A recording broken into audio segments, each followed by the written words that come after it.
So there was an older man who was dying, and he said to his wife, money was probably the most important thing to him in his life. So he said to his wife, I want you to put $1 million in the casket with me when I die, because you just don't know what I might need when I get to the other side, and want to have a good head start. So she's like, okay. She promised that she would do it. He dies, and she's at the funeral home, open casket, and one of her friends sees her go up to the casket and put something in there, and she said, you didn't put the $1 million in the casket, did you? Like you promised him. She goes, a promise is a promise. Of course I put it in there. She goes, I wrote him a check.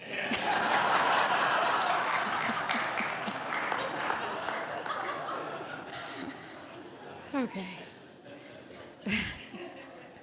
So yesterday I was running around Sloan's Lake, and this guy was coming up behind me, and he was on a skateboard. And I don't always hear people when they're coming up behind me, but he's like, on the left, not the right. I'm coming right behind you. On the left, not the right. Now I'm right beside you. And then he... which I so appreciated, because I startle really easily. Anne is learning to make noise before she comes into my office. My husband knows at home he always has to make some noise before he shows up, because otherwise I'm, ah. But, life can do that to us, right? Out of left field, something will happen, and we don't expect it, and it's a surprise, and it can be really challenging. There's a story that Mark Napo writes about a widower who is really having a hard time after the loss of his wife. And so he goes to see this wise woman to see if this woman can help him. And she takes him on a walk, and they're walking by a stream, and he says, my life just has no meaning anymore since my wife died. I just miss her so much. I don't see the purpose in life. And the woman has him sit down on a big rock, and she picks up a branch, and she twirls it in the water. And she said, I want you to take this branch and hold it in the water. And he does, and he can feel the water moving through the branch. And she says, so I want you to think about that, how you can connect to the water, feel its movement without actually getting your hands wet. This is how we create meaning. And he said, yes, I understand that, but I still, I'm still like just grieving so badly. And she said, I want you to close your eyes. Think about your wife who's no longer here. And think about how much you love her. You can do that for yourself anytime. That you can see how she is always with you, even though you cannot touch her, because you have kept her alive in your consciousness, in your mind, with your memories.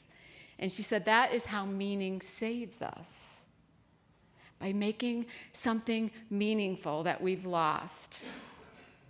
Something meaningful. We often don't think about our own mortality. We think that we don't even think of it as being imminent. We think it's, way off into the future. Our mortality, someone we love, we don't think about that. But none of us get out of this life without dying or without losing someone. And it's part of life. It's part of our humanness. And so what we want to do, and what death can teach us, what loss and grief can teach us, is what's important to us. What's important to us? What meaning are we giving to those events in our lives, to those people in our lives? Because we get to decide what that is. And we're constantly invited. We've heard about loving unconditionally. Well, what if we lived unconditionally? What if we lived without worrying about how things are going to unfold, or when they're going to unfold, or when are we going to be happy? When are we going to feel joy? And just be present in the moment to it. Just be present in the moment.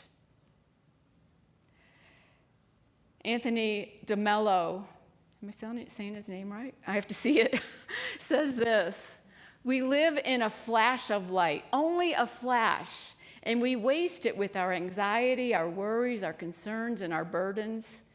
People mistakenly think that living is only about keeping the body alive. You're not living until it doesn't matter a tinker's damn to you whether you live or die." We're not living unless we can face the fact that we're going to die.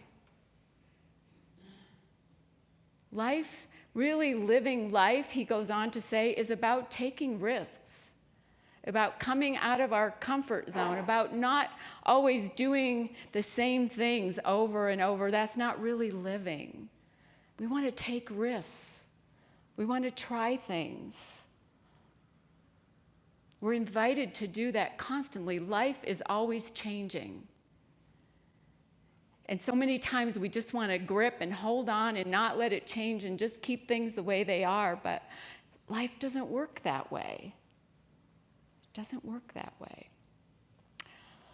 So having a gratefulness practice, a gratitude practice, can really help us.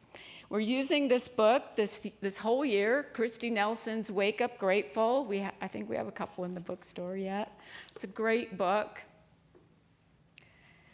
And in it, she talks about her journey, that she was 33 and received a diagnosis of stage 4 cancer, and that they had to try many, many things of different kinds of treatment. And while she was going through this journey, she lost people that were on the journey with her. She lost people who were younger than she was. She lost people who had a less serious diagnosis. She lost people who had less aggressive forms of cancer. We don't know when we're going to take our last breath. We have no idea when that's going to happen. And so she talks about what could she do for people that she was experiencing this with, because she was in support groups and she was with other people that were on this cancer journey. And she decided that this was what she could say to them: "I will not take your life or loss for granted. Your legacy will live on in me. In your honor, I will acknowledge and celebrate the gift of every moment with a grateful heart." Celebrate every moment with a grateful heart. So every moment. Life is filled with moments, and we get to choose how we're going to spend them. Each moment is a choice. Are we going to be in a grateful place? Because gratefulness can keep us in the present. Gratefulness, if we have a gratefulness, we have a grateful life. It helps us remember not what we've lost, but what remains. Because with every loss, things remain with us. Maybe it's a relationship. Maybe it's lessons that we learned, or it's memories that we're keeping, or it's photos, or it's the way somebody made us feel. There's always something that remains after any kind of loss, even if it's a job or a relationship or a person we love. Any kind of loss, something remains. And so staying in that grateful frame of mind can help us remember that everything has a blessing associated with it. Everything. We don't often think of that when we're in the middle of our grief. And grief is sad, and it's hard, and it pops up, and it comes to us in different times that we don't expect, and all of a sudden something will bring it on, and we find ourselves in tears, and we don't even know why. And that's grief, and that's being human, and it's part of our wholeness of being human, that the more we love, the cost of that love is grief when that love is no longer with us physically.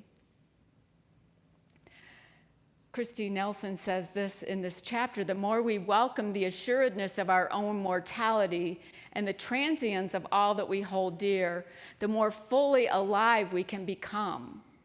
The more fully alive we become, the more present we will be to our losses. In acknowledging the finite nature of everything tangible, we open ourselves such that everyone and every moment can matter. Everyone and every moment can matter. Everyone and every moment does matter. But we often don't see it.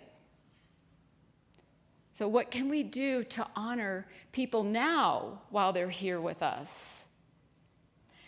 In the book, The 5 Invitations, which we did a series on a couple years ago, they talk about how in Buddhism that impermanence is a big part of Buddhism, and how we suffer because we don't want that. We want everything to stay the same. But everything is in this world has an ending. And so there's a law in Buddhism called the law of change and becoming, that everything is going to change, and with that change, something new can emerge.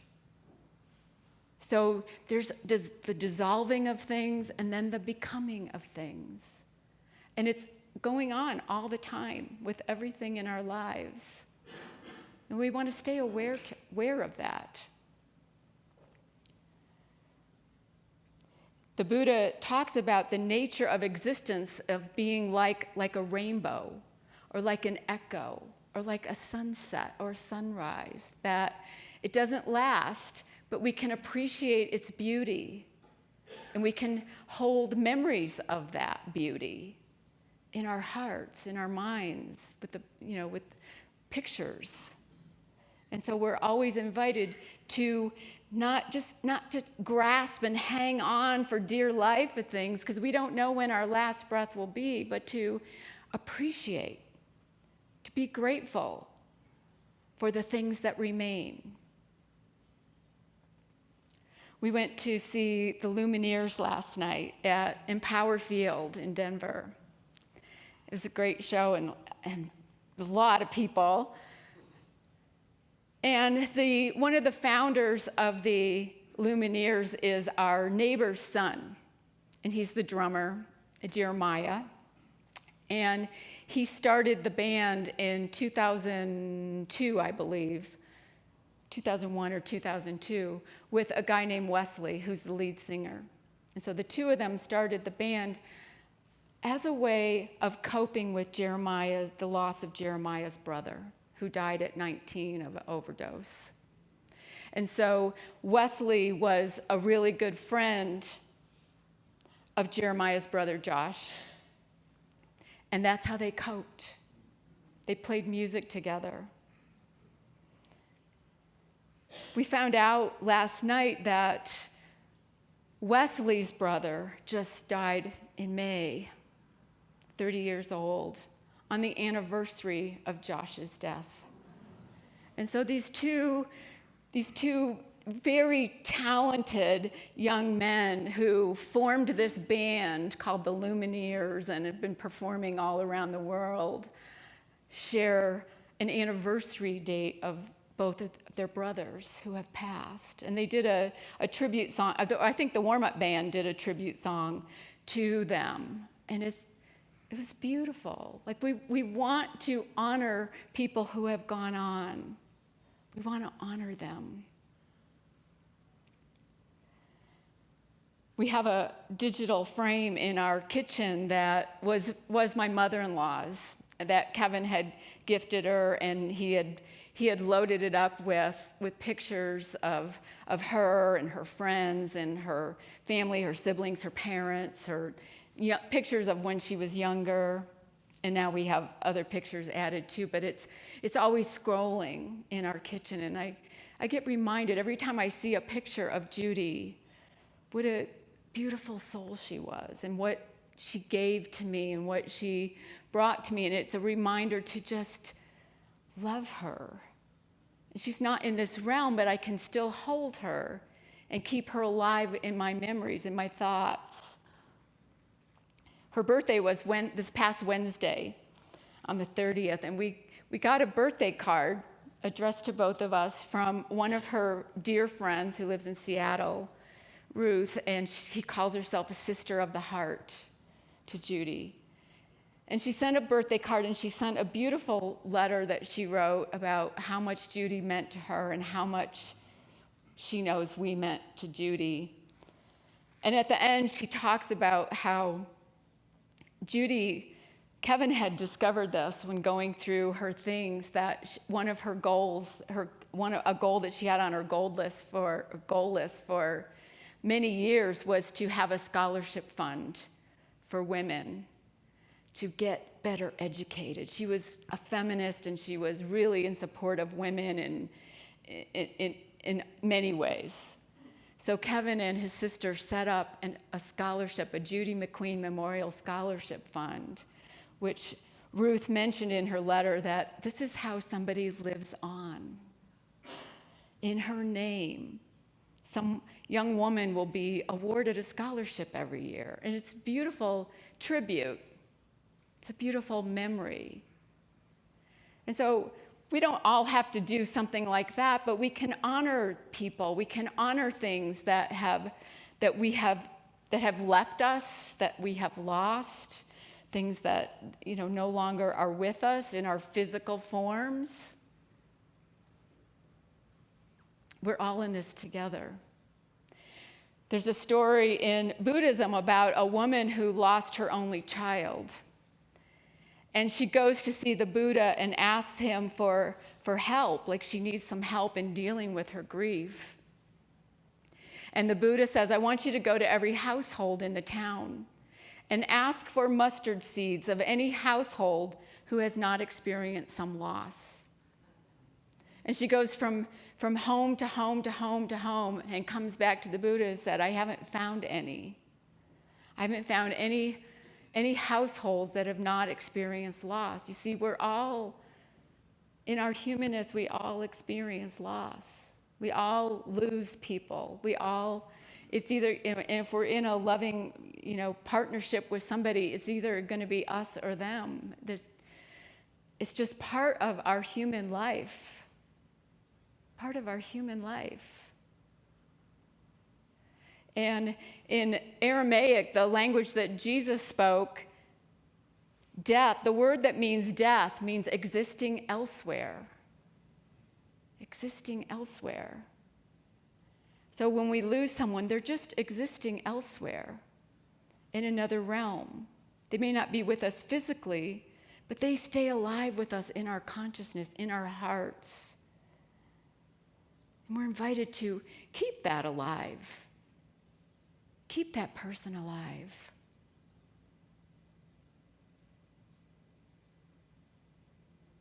Christy Nelson says this too at the end of the chapter. Living gratefully, we recognize that we are offered no guarantees in life. And there is little that we can count on besides this very moment.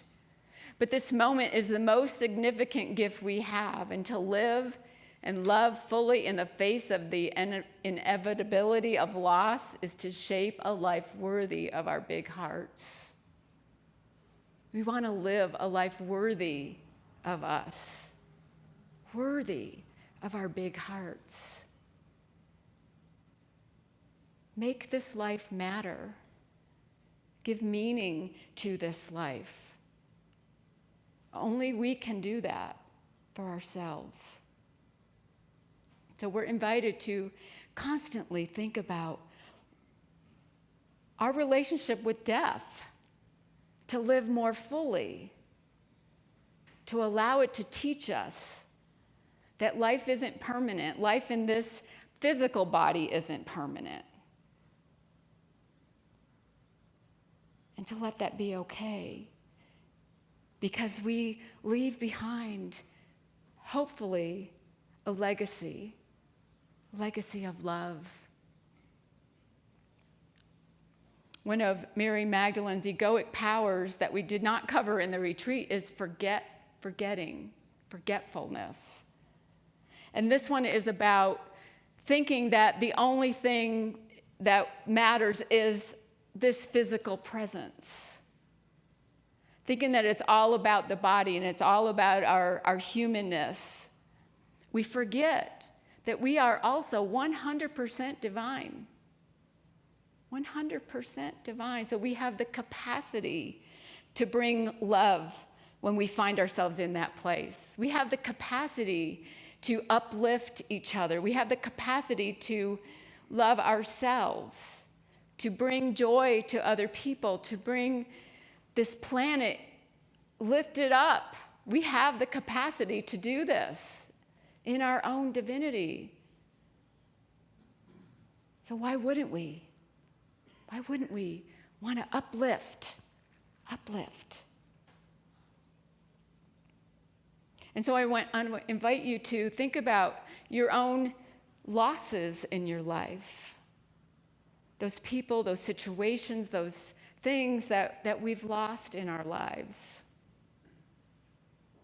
Knowing that they're not truly lost to us. That everything can live on in our memories, in our consciousness, if we allow it to, and give it meaning. Make it matter. Make those people matter. So I invite you this week to try it. If there's something that you've been grieving the loss of, or person that you've been grieving the loss of, to try a gratefulness practice. What can you be grateful about from that relationship, from that thing in your life? What blessing has it brought you? What remains? And what branch of meaning can you bring to it? Live unconditionally. Unconditionally, because we are here to live life and live it abundantly, as Jesus said. So do that. Live life abundantly. So peace be with you. Namaste.